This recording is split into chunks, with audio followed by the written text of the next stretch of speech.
You're a one-on-one with the great ones. This is Fourth and Pain. Rock Promo Week continues here on Fourth and Pain, the only football and pro wrestling show to be hosted by an NFL player with the weight loss champion. With me, as always, that's Redskins defensive end Adam Carriker. I don't know why I said great ones. It's really just I'm the great one. No. I'm the greatest of all. Former wrestling announcer, weight loss champion Chuck Carroll here. Be sure to give the show a follow at Fourth and Pain, where we tweet out brand new shows each and every weekday, just like this at 1 p.m. Eastern. Time to take things home here. The best segment of the week. Your questions, our answers. Special guest appearance in about 4 minutes from your lovely bride, Angie Carriker. Adam, what do you say we open up the ye old mailbag? Let's do it. All right. First question comes to us from Frank in Winter Park, Florida. Definitely an online listener. Says he's been gone for 2 months, but WWE shows really haven't gotten any better. I hate to ask, but do you think WWE is actually better with John Cena? I think it's tough to gauge at this moment because WWE knew Cena was going to come back. So I think what they did is they rode the Daniel Bryan momentum, and they continue to ride it. What they did is they look at their next biggest possible star, which is Randy Orton, and they decided to create this feud at SummerSlam and ride that feud all the way until John Cena comes back, because they've been doing the same thing over and over and over for 4 straight pay-per-views. We've seen this same match happen. Now, maybe it would be different if they knew Cena was gone forever, because I feel like they haven't elevated anybody who needs to be elevated, like a Dolph Ziggler. Del Rio kind of, sort of, not really, coulda, shoulda, woulda, almost. But to me, is it better without Cena? How about this? When I found out he was coming back, I wasn't excited. Wow. I got to agree with you, man. I mean, I really wish that 2 months were a full 4, if not 6. I think that you still need that opportunity to turn things around a little bit. But if you have to ask today, if you need an answer today, I will honestly say, Adam, I do believe that WWE is better with John Cena being there, because what we've seen since SummerSlam and Cena's departure has been some of the most abysmal product that we've seen since, well, the doldrums long before the push for WrestleMania began.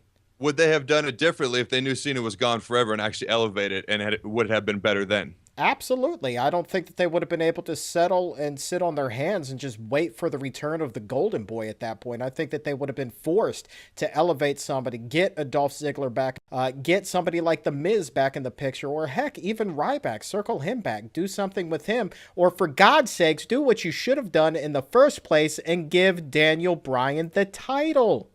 Just saying, WWE. I like that you just compared John Cena to Tom Brady, the Golden Boy. Let's talk a little TNA. I got a question for you, Charles. I've been hearing Sting's contract will be up in TNA soon. I think it's now or never that he winds up in WWE at WrestleMania 30 next year. Do you think there's a chance that he'll be there? This is from Tim, Culpeper, Virginia. Give us a like on Facebook.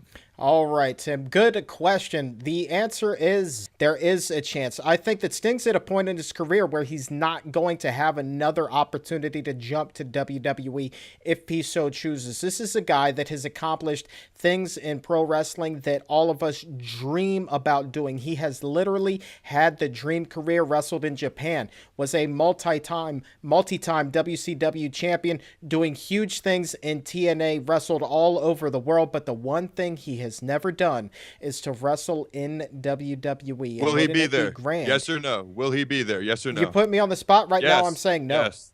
You're saying no. I'm saying no. I'm sorry. I think that he's going to ride off into the sunset without working for Vince McMahon.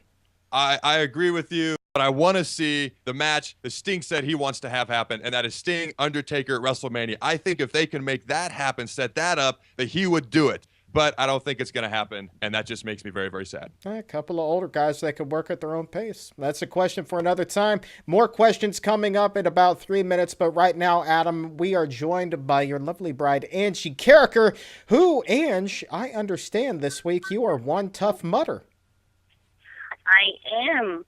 I am doing the Tough Mudder, which, for those of you that don't know, it's proclaimed as one of the toughest races that the world has to offer. It's like 10 to 12 miles of like obstacles in like army training. You're climbing up hills, you're running through like electrical wires that are down, some are hot, some are not. You're jumping into an ice bath. I don't know. It's going to be crazy, but it'll be fun. What compelled you to do this? Because, I mean, you just talked about live wires, cold water, mud, this, that, and the other. I mean, that just sounds straight dangerous to me. Why would you want to go out and do something such as this? It's just something I love to do. I love to compete. I love exerting the most energy possible and feeling so fatigued at the end, but knowing that I did it and I did the best that I could and had fun. I take a boot camp class, and it's a group of us that are going to do it. Cause you do a lot of team. This is more like a team race because you need help when you're trying to get over, you know, big walls that have a rope tied to it. So. Sure. Now, let me enlighten you just a little bit about this Tough Mudder and some of the things that Angie's doing. She's been running 5K races on the weekend. Last Saturday, she just had her PR. She ran it in just over 22 minutes. It was just over a 7-minute mile for over 3 miles. And she's going to be running a race this Saturday again, the day before the Tough Mudder.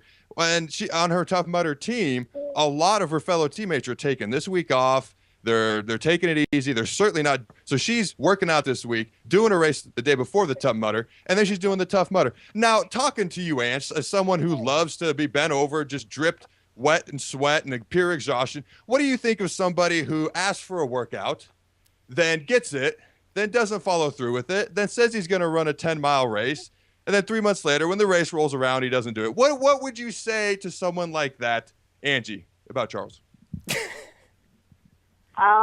It's kind of like I said at the beginning of all this. You got to start small.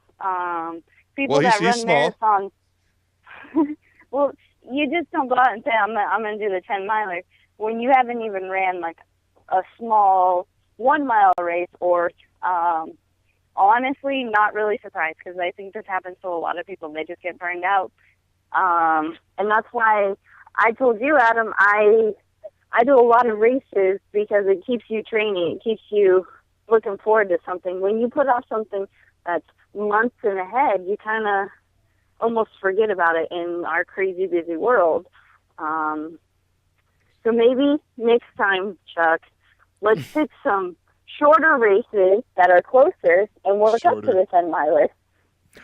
Well, let me ask you this real quick question. We got to let Angie go, run out of time. There's this race you're going to do. It's called the Run or Die, Ange. You're running. They'll throw paint on you, die all over you. Chuck, she's asked you to do it with her. Are you it? It's a 5K, which is what, a little over 3 miles? 3.2. 3.2? Yeah, I think I could do that. I can do that in my sleep. Probably. Okay. Yeah, I mean, I always wanted to do that. I mean, that's a 3-mile race. I believe that's over by the old RFK Stadium. So sure, I mean, that's November 2nd in DC. So book it. I'll be there.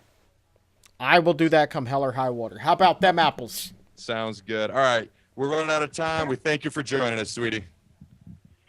No problem. And we'll talk to you again next week. Adam, we have time for a couple questions. Lay it on me, man. Let's do it. Weight loss question here. You said last week green tea will help you lose weight because of the caffeine. Can you say the same thing about coffee? It's a F in Washington at Fourth and Payne on Twitter. Absolutely you can, but you can't be going to Starbucks and expecting to get the same results if you're ordering a caramel macchiato, which has 500 calories. The thing with green tea, why I put that out there, is if you just brew a cup of hot green tea, even with the splash of honey, you're looking at 50 calories tops.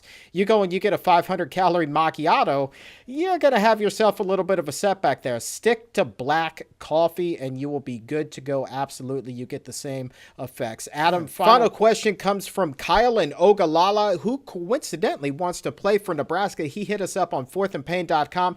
Ask an NFL player anything. Adam, you talked about in your weightlifting tip of the week how to get six-pack or beach abs. Is there a difference between beach abs and having a strong core for sports?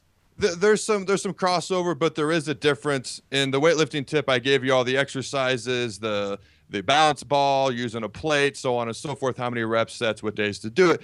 something I know that a lot of people do, and actually these people are models, so you can get great abs doing this also, but this will carry over into sports more. When they're running, they actually never specifically do abs. What they do is they tighten their core while they're running. They tighten their core while they're, make sure you sit up straight whenever you're sitting at a table, eating, doing whatever, watching TV, and they tighten their core. And this teaches your core to engage, and it teaches it to work properly at the correct times, whereas just having great looking abs, it won't always engage properly at the right time. That will allow you to play sports better. And these people, hey, they also got pretty little shiny little abs as well, so it's kind of a crossover effect. Maybe they don't look as good, but you'll play sports better. There you go. Time to wrap up the old mailbag and wrap up the old show, because right now we are fresh out of time. Thanks so very much for believing in our weirdness. On behalf of the largest star in wrestling bride, Angie Carriker, and the weight loss champion himself, thank you for being a part of the Fourth and Pain family.